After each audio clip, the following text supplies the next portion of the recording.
5 पॉइंट्समध्ये electromagnetic wave बद्दल आपण समजून घेऊ. सगळ्यात पहिले इलेक्ट्रोमॅग्नेटिक वेव्ह ही इलेक्ट्रिक फील्ड आणि मॅग्नेटिक फील्डच्या ऑसिलेशननी बनते.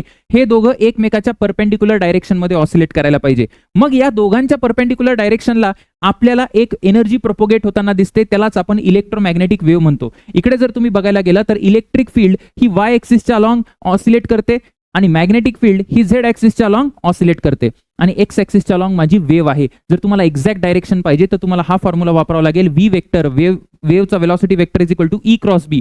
ई क्रॉस बी करून बघा बरं.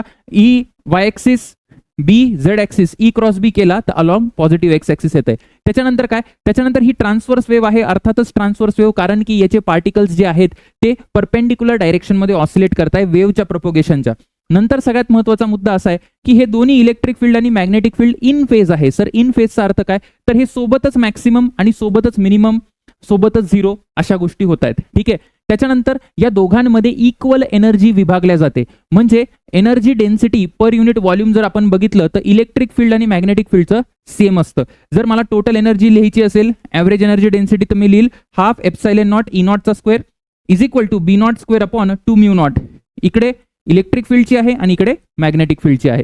त्यानंतर वेव्हच्या वेलॉसिटीचे 3 महत्त्वाचे फॉर्म्युले आहे. सगळ्यात पहिला फॉर्म्युला जो आहे तो आहे इलेक्ट्रिक फील्डचं peak value divided by magnetic फील्डची पीक व्हॅल्यू. याला मी असंही लिहू शकतो 1 upon under root of mu M epsilon M. Mu M म्हणजे sir permeability of a medium magnetic मटेरियलची, आणि नंतर एप्सिलॉन एम म्हणजे काय, तर परमिटिव्हिटी ऑफ अ मीडियम. याला जर मला स्पीड ऑफ लाईटच्या टर्ममध्ये लिहायचं असेल तर मी लिहितो सी नॉट म्हणजे 3 × 10⁸ मीटर पर सेकंड आणि divided by under root of. आता या केसमध्ये काय येईल ना, फक्त रिलेटिव्ह परमियाबिलिटी आणि रिलेटिव्ह परमिटिव्हिटी फक्त त्याला रिप्लेस करतील. आणि तिसरा फॉर्म्युला तर तुम्हाला माहिती आहे, या वेव्हमध्ये पण तुम्ही शिकला असाल, तर wavelength divided by time period अशी वेलॉसिटी आपण लिहू शकतो आणि याला ओमेगा बाय के पण लिहू शकतो.